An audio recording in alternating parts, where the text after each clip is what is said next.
Bonjour chers auditeurs et chères auditrices, c'est véritablement une joie pour moi de vous retrouver et de partager avec vous le pain de la connaissance et de la révélation vérité grâce à cette émission que vous connaissez qui s'intitule « Les œuvres les plus inédites du pasteur Olivier Manitara et les saints mystères révélés ».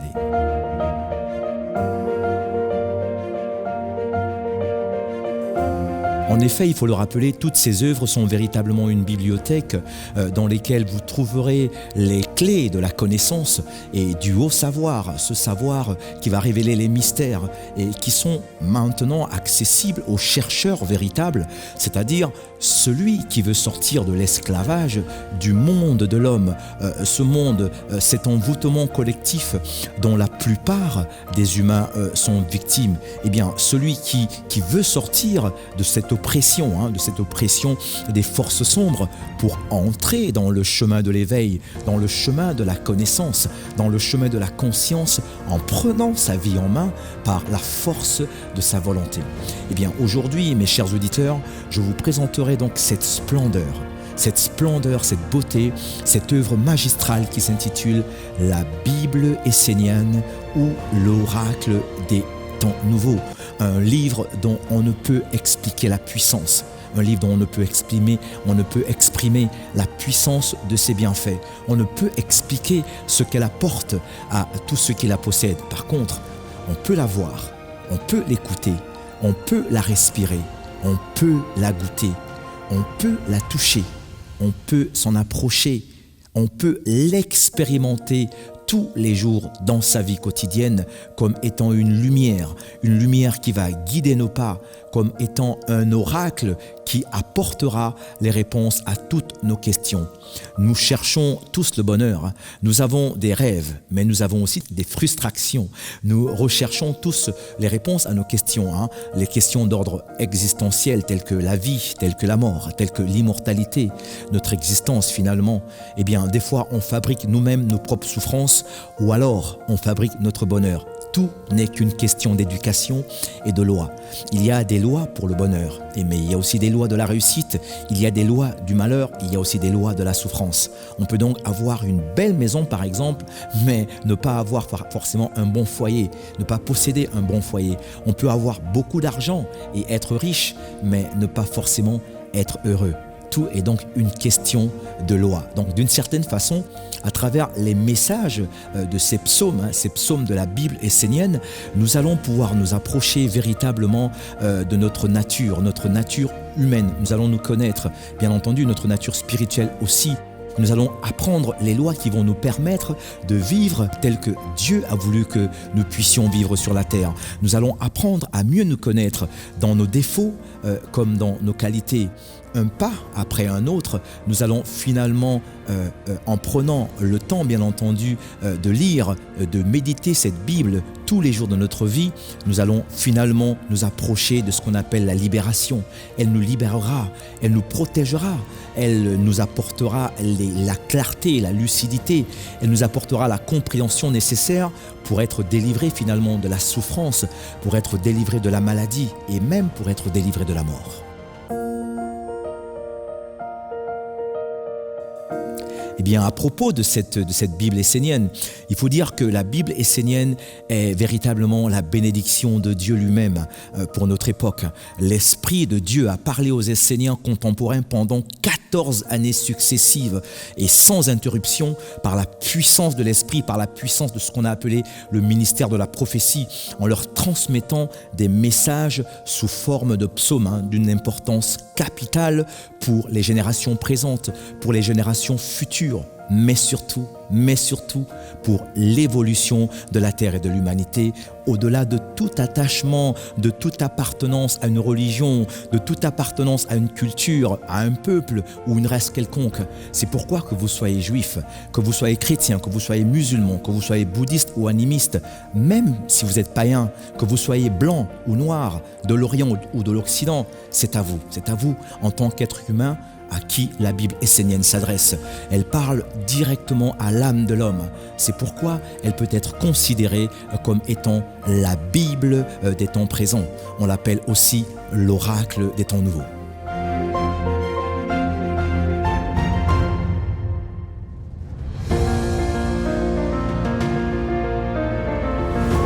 Cette Bible nous parle directement finalement de nous, comme je vous l'ai dit. Elle nous parle de la vie, elle nous parle de notre propre vie. Elle nous parle du rapport que nous avons avec cette vie. Elle nous parle finalement de notre rapport de Dieu et nous, notre relation entre Dieu et nous. Mais une question qu'on peut réellement se poser et que tous se posent, qui est Dieu? Qui est Dieu? Eh bien, la Bible nous dit que si on n'est pas initié au mystère, on ne peut avoir la réponse à une telle question. On peut avoir une vague réponse, une vague réponse telle elle est décrite à travers les religions monothéistes les plus connues. On va dire par exemple que c'est par la foi, c'est par une foi aveugle. On va donc pouvoir répondre à cette question comme l'apôtre Paul le dit, il le définit dans son épître.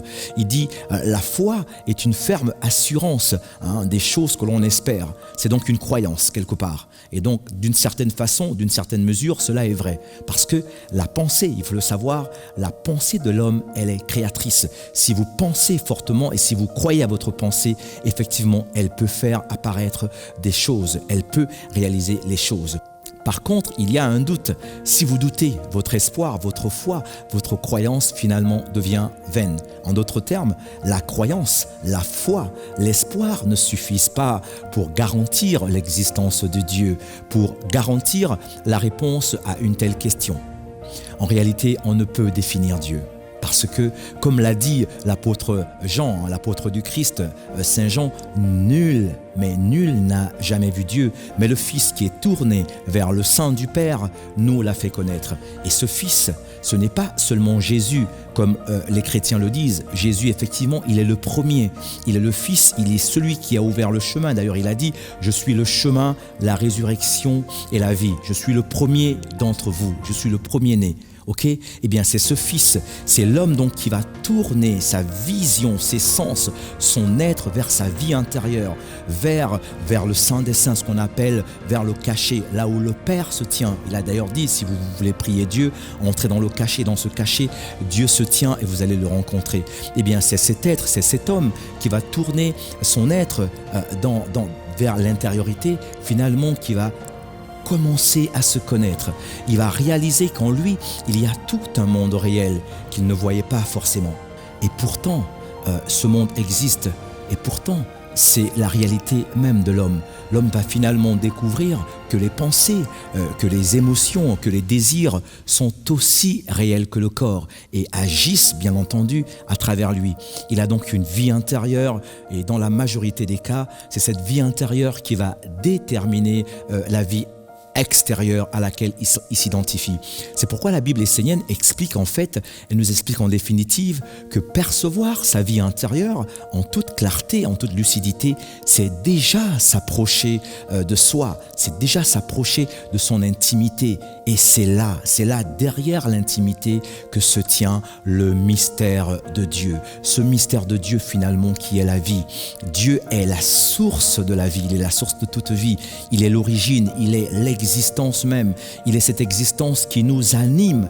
Il est cette vie qui nous anime de l'intérieur et qui va nous permettre de dire avec une certitude que nous sommes finalement une âme.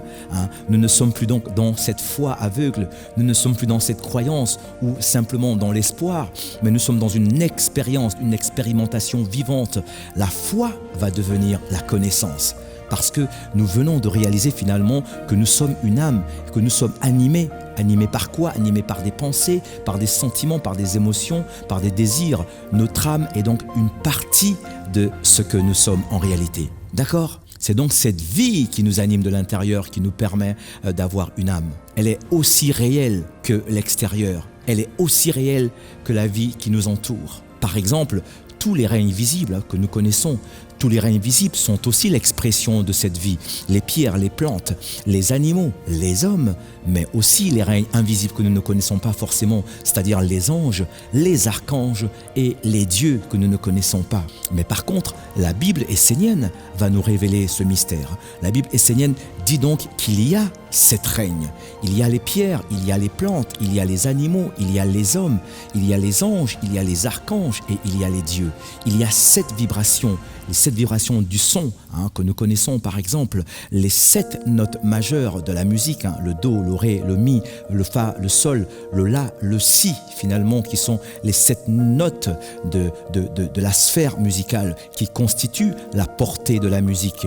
Donc de la plus haute vibration à la plus basse vibration, du si au do et ainsi de suite, du plus subtil au plus dense. Il y a 7 jours que nous connaissons, 7 jours de la semaine. Il y a 7 couleurs principales. Il y a le rouge, l'orange, le jaune, le vert, le bleu, l'indigo et le violet. Ces 7 couleurs de l'arc-en-ciel que nous voyons quand l'arc-en-ciel apparaît. Ces 7 couleurs, ces 7 spectres qui composent finalement la lumière du soleil et qui apparaît à travers l'arc-en-ciel. C'est cette lumière du soleil qui englobe et qui va unifier toutes les autres lumières en une seule lumière. Une ancienne tradition dit ceci, pour élucider ce mystère justement des 7 jours, ce mystère des 7 notes de la musique, c'est ce mystère de 7 couleurs de l'arc-en-ciel. Une ancienne tradition dit que ce mystère, c'est vraiment l'énergie la plus subtile qui va se densifier.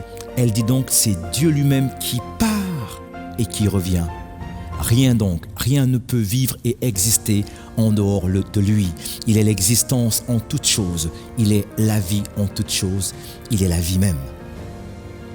En effet, de même que les chrétiens, que les juifs, que les musulmans qui ont reçu les Saintes Écritures par cet art sacré du don de prophétie, rempli par la puissance de l'Esprit, c'est vraiment de cette même façon que les Esséniens contemporains ont reçu pendant 14 années successives les textes sacrés qui constituent la Bible essénienne, l'oracle des temps nouveaux.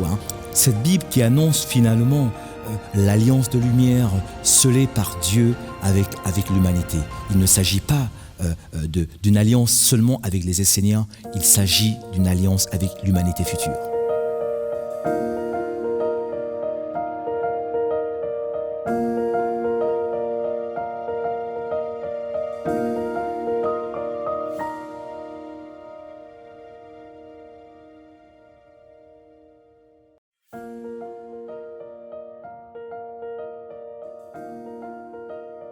La Bible essénienne qui réunit et condense les évangiles des archanges, les évangiles de Michael, de Raphaël, de Gabriel et d'Uriel, révèle le mystère du nom de Dieu caché et le sens profond même des 4 lettres de ce nom de Dieu que nous avons connu par exemple dans la tradition juive, le Yod, le He, le Vav, le He, qui a donné naissance au nom de Yahvé, ou encore des 4 animaux saints de l'Apocalypse de Saint Jean, ces 4 animaux saints qui ne cesse de sanctifier le nom de l'Éternel. Il est dit qu'il ne cesse de répéter « Saint, Saint, Saint » éternellement. Eh bien, c'est ce mystère, ces 4 lettres du nom de Dieu, Yod et Vav et ces 4 animaux saints qui sanctifient le nom de l'Éternel, qui sont en vérité l'intelligence animatrice des 4 éléments du feu, de l'air, de l'eau et de la terre qui constituent la création tout entière, l'univers et la globalité des mondes. Derrière la terre qui nous porte et qui nous permet d'être posés et stables et qui nous nourrit, se tient le grand archange Uriel, ou l'intelligence qui va animer la terre. Derrière l'eau qui nous abreuve, qui nous nettoie, qui nous purifie, qui coule en nous, se tient le grand archange Gabriel qu'on connaît dans la tradition chrétienne, qui a parlé à Marie, qui a révélé la naissance de Jésus et qui a révélé le Coran au prophète Mohammed. Derrière donc cette eau se tient l'intelligence qui anime l'eau, c'est-à-dire Gabriel. Derrière l'air qui nous permet de respirer, qui nous permet d'être animés par le souffle, par le Saint-Esprit finalement, se tient le grand archange Raphaël. Et derrière le feu qui nous éclaire, le feu qui nous éveille, le feu qui nous réchauffe, se tient le grand archange Michael qui porte le nom dans la tradition chrétienne de Saint Michel, ou l'intelligence qui va animer le feu.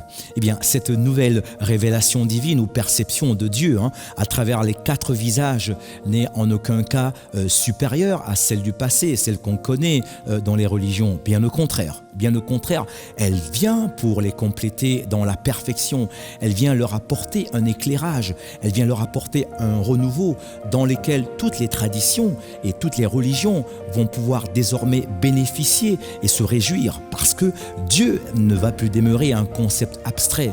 Bien au contraire, Dieu va devenir l'évidence même de la vie, de la nature même qui constitue l'homme et qui constitue la globalité de l'univers parce que nous vivons avec les 4 éléments. Même l'homme est composé des 4 éléments. Eh bien, ce texte sacré des psaumes de la Bible essénienne sont véritablement un bien commun et une contribution majeure au patrimoine culturel et mondial de l'humanité.